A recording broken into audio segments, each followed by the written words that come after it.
During the 1940s, in the midst of World War II, Seryoza Oleshkov is hanging from a tree trunk contemplating nature while his mother washes some clothes on the banks of a river.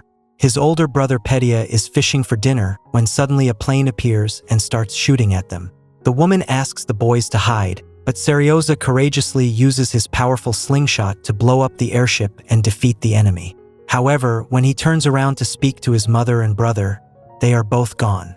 At this time, the boy is awakened by the sound of someone knocking on the door. He rushes to attend to her, believing the person outside to be his mother. However, he is surprised by the arrival of his Aunt Anisia. The woman is scared and asks the boy to pack his things to leave. Anisia informs him that the boy's mother and brother were killed, and if the soldiers found out that Seryoza was his sister's son, they would kill him too. Her plan was to take the boy and say he's her son, but before they can escape, German soldiers invade the house. The woman helps Seryoza escape through the window, but ends up being shot. The boy runs into the forest in terror and tries to find a place to hide. Deep down, he still believed his mother would find him, but the young man could barely imagine the challenges he would face from now on. A few hours have passed and Seryoza has to find a way to survive on his own. While drinking water on the banks of a river, the boy is surprised by the arrival of some soldiers. Traumatized by what had happened, he soon looks for a place to hide. For a few minutes, Seryoza sneaks between the roots of a large tree, but something unexpected happens. A snake appears beside him. The little one is scared to death, but even so, he forces himself to remain silent. For him, no fear is greater than that of suffering the same fate as his family members. Meanwhile, the soldiers build a fire and take the opportunity to rest. After eating, they put out the fire and leave. At that moment, Seryoza finally manages to get away from that tenebrous serpent. Hungry, the boy picks up one of the cans left by the men, hoping to find scraps of food. A few days have passed and the boy is so weak that he can barely walk. He finds some small fruits on the way, but soon the place is bombed and Seryoza has to flee. That afternoon, it starts to rain, however. The boy is exhausted and without strength to go out in search of shelter. A few hours later, he is found by two Russian soldiers who take him to the camp. There, Seryoza is greeted by Kuznetsov, the commander, who immediately requests the help of his men to feed and care for the boy. From that day forward, the boy is called by his new nickname, Sergei. A few hours have passed and the soldiers try to distract their heads by talking about their family members before starting a new battle. However, when they least expect it, they are surprised by a bomb. In the infirmary, Sergei has his injuries tended to by Nurse Katya. Due to the attack, new wounded arrive at the scene and the woman rushes to tend to them all. Even weak and injured, Sergei doesn't shut up for a minute and shows enthusiasm to learn more about being a soldier. Little by little, the boy will fit in and win the hearts of everyone around him. Katya is called by one of the soldiers and, when she arrives outside the tent, she finds a goat. Everyone wonders how the animal ended up in a place like that, but they are happy because in the following days they could drink milk and eat cheese, something extremely rare in the reality in which they were living. At that time, Kuznetsov and his companions appear. The man immediately goes to check on Sergei and is relieved to see that the boy is slowly recovering. The boy says that he received an injection with a huge needle, which caused him a lot of pain. He admits that at first he wanted to run away, but due to his courage, he decided to stay. Finally, Sergei asks to see the commander's pistol and, after unloading the weapon, the man hands it over to him. The short man asks about the signature on the side of the weapon and Kuznetsov reveals that it is a special weapon, which was given to him by General Ostasho. Hearing this, Sergei gets even more excited and starts simulating as if he was shooting. At this point, the man takes the pistol from the boy's hands and puts it back, for he is still too young to develop a taste for that sort of thing. Contrary to all the commander's expectations, Sergei shows off the battle tank he designed on his belly. He then asks Kuznetsov if he owns a plane. Upon discovering that the man has never owned an airship, Sergei decides to draw one on the band that wraps his injured arm. When the commander leaves the tent, Katya works up the courage to go talk to him about the boy. The nurse asks the man to let the boy stay with them, and Kuznetsov immediately denies the request. He claims that a child does not belong there and says he will take him to an orphanage. Later, some soldiers go to visit Sergei and the young man is excited to use binoculars for the first time. As they leave, Rizzo appears and the boy runs into his arms. The man hands the boy a candy. Like the rest of the camp, Rizzo is building strong bonds with him.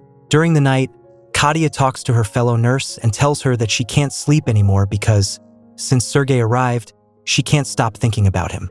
The woman claims that the moment she saw him for the first time, something inside her changed, like a maternal instinct. Katia reveals that, although she doesn't want the boy to be in the middle of the war, but in a safe environment, her biggest fear is that the commander will send him somewhere else, because then she could never find him again. The next morning, Igor goes to talk to Kuznetsov. The soldier tries to convince him to leave the boy at the camp, as the soldiers have become attached to him. After all, when they looked at Sergei, they felt their hearts warmer, since it is for the children's future that these men were fighting. However, the commander once again states that there is no place for children in that war camp. Kuznetsov admits he's also attached to the boy, but he needed to do what's best for him. Finally, the commander says that he has already signed the papers for the orphanage, so his men should start getting used to the idea of not having the young man around anymore. A few hours later, during an attack, Kuznetsov orders his soldiers to bomb the enemies while he goes to the battlefield to help Katia, who is carrying out the rescue of a wounded man. When the battle comes to an end, they return to the camp and the orphanage's director is there to take Sergei. The man waits in the car while they say goodbye to the boy, but Katia is extremely sad and decides to leave without saying goodbye. Kuznetsov asks Sergei to sit next to him and tries to explain to him what will happen from then on. However, before he could say anything, the boy starts crying and hugs him. He says he was waiting for the commander and was afraid he wouldn't be able to see him again. At that time, the man hands him a weapon carved in wood and asks if the boy would like to be his son. The two embrace and Kuznetsov rips up the orphanage documents he had already signed. Now, the next challenge is finding clothes that fit Sergei. The newest member of the army needed a uniform his size, so Igor sets aside some old pieces for the couturier to make new clothes for the boy. Soon after, Katia appears with the smallest boots she could get. After a few tweaks from the shoemaker, they would be perfect for Sergei. The next morning, Kuznetsov goes to the boy's room to wake him up. The man says that like a real soldier, he would have to get dressed in 45 seconds. Then he hands his new uniform. The boy is extremely happy and runs to get ready, but first asks why he has a sticker stuck to the face of Kuznetsov, his new father, and the man claims that, due to an oversight, he cut himself while shaving. To count the 45 seconds, the commander lights a match and says that Sergei must be ready before the wood burns completely. A few matchsticks later, they exit the tent and Sergei is excited to show off his new uniform to his teammates. At that time, a surprise attack happens and the commander runs to protect his son. He orders one of his men to take the child to the shelter while everyone takes cover in the trenches. During the bombing, some soldiers are injured and the boy goes to the infirmary to help take care of them. He offers them some water and is willing to help with whatever else is needed. One of the men who had his eyes bandaged asks Sergei to read him the letter sent by his family. However, the boy still could not read and begins to invent good news to give the poor soldier. Bombs kept falling outside, so to calm his comrades, Sergei offers to sing for them. Everyone gets emotional. After all, that was a moment of great tension, and even so, a child was able to give relief and plant hope in the hearts of those sick men. After those dark hours, Sergei takes a nap on Katia's lap. His father, the commander, arrives soon after and sits next to her. Kuznetsov claims he needs to tell her something, but Sergei wakes up and messes up the whole scheme. As the camp is being rebuilt, two soldiers spot Sergei shaving and decide to make fun of him, asking if the boy was getting ready for a date. However, the boy claims to be a soldier and, according to him, soldiers do not go on dates. He later introduces himself to the commander to find out what his task for the day will be. Kuznetsov questions why there was a bandage on the boy's face, and Sergei claims that, as a result of an oversight, he cut himself while shaving. After hearing this, he asks his son to go get the letters from the truck that was about to arrive and distribute them to the soldiers. The men start dancing with happiness when they receive the letters from their relatives, and this makes the boy start to like his work even more. At the end of the task, Sergei decides to use his camouflage suit to sneak around the camp. As he peers through his binoculars, the boy spots a pair of boots tucking himself into a hiding place.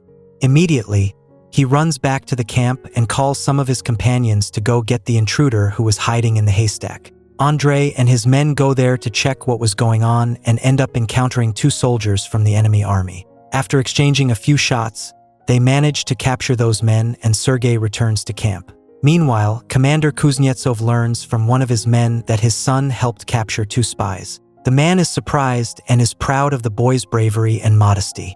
Then Sergei appears in his room and the man gives him great news. Kuznetsov had received permission to adopt the boy, and from that day forward, they would officially be a family. Sergei is overjoyed and calls his father to go tell the news to Katya.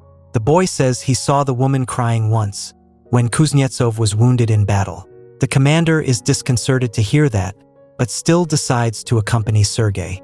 Meanwhile, Katya is washing herself on the banks of the river when a soldier sneaks up and takes her coat. Then the man calls out to her and hands her a bouquet of flowers that he picked himself. The woman is clearly uncomfortable with the situation and tries to get her coat back. At that time, Sergei and his father appear. Kuznetsov soon identifies the situation and pulls the boy back. The commander tries to disguise while watching intently. However, Sergei manages to free himself from his arms and runs towards Katya.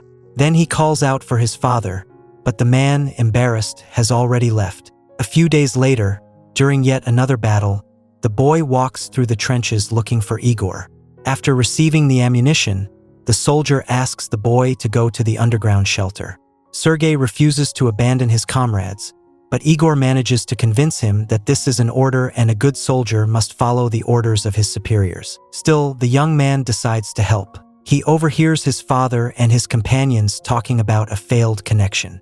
A wire had snapped and some men were sent to fix it. Sergei decides to go after them and crawls on the ground in order to avoid getting hit. When he finds an injured companion, he tries to help and asks what to do to fix the wire. Sergei follows the instructions for joining the 2 ends. By doing so, the connection returns and the commander is able to call for reinforcements. This heroic act of the boy possibly saved hundreds of lives. After the battle, Sergei starts coming up with a new plan. His next mission is to bring Katya and her father together, as he has already realized that they have an interest in each other. For this, the boy runs to the nurse and says that the commander is sick. Then he takes the woman running to his room. Upon arriving there, she finds Kuznetsov lying on the table and wakes him up in despair. In the meantime, Sergei was already hiding, watching everything from the outside. As Katya tries to examine him, the commander wakes up startled and claims he is not sick. The nurse explains what happened, and in that instant, Kuznetsov understands his son's plan. He tries to gather the strength to declare himself, but the woman is extremely embarrassed and leaves. However, he couldn't let this chance pass, so he goes after her. Meanwhile, Sergei climbs a tree and uses his binoculars to observe the camp. At that time, he spots some rescue dogs arriving at the scene and runs there to receive them. A few minutes later, the boy asks permission to go for a walk with them and climbs onto a wheeled stretcher while the animals pull him. The problem begins when, on the way, the dogs spot a cat and start chasing it. If they kept running like that, they would soon hit a minefield and the boy's life would be in danger. Realizing this, Rizzo gets on a motorcycle and races to stop the dogs before it's too late. Seeing that Sergei was unharmed from that situation, the soldier is extremely relieved. In the forest, Kuznetsov kept trying to talk to Katya, but when he finally manages to reach her, he can't find the right words to express exactly what he wants to say. So, he decides to put Sergei in the story and claims that the boy loves the woman very much. He then asks if Katya would like to become the boy's mother. However, before the nurse can respond, a soldier appears and delivers a letter to the commander. On it was a message from the high command. The next day, the army prepares to leave. A few hours later, they stop to rest at the house of some peasants. After eating, they discover that a German bomb had fallen on that house and was still there. The projectile went through the ceiling, pierced the floor, but luckily it didn't explode. The soldiers then decide to help them get rid of that thing before any damage is done. They later continue their march and Sergei hitches a ride with Rizzo and his father. Suddenly, The vehicle they were in explodes, and the battalion finds it has ended up in a minefield. Sergei and everyone around are bewildered by the noise. A few meters ahead, the boy finds Rizzo dead. When they finally manage to reach their destination, while his father talks to the general, Sergei asks what his next task will be. The man asks him to inspect the soldiers' uniforms, and the boy enlists the help of an officer to carry out this task. After checking all the soldiers' boots and suits, he asks the man to write down the names of all those whose uniforms are damaged. After complying with what was ordered, the boy returns to the general's office to deliver the report. During the night, Sergei and his father walk through the forest while talking about the upcoming awards ceremony. The Guard Standard is an insignia given to those who risk their lives to save the country. This means, of course, that Sergei will also receive this award. While celebrating his first award, a bomb is dropped and Kuznetsov is buried.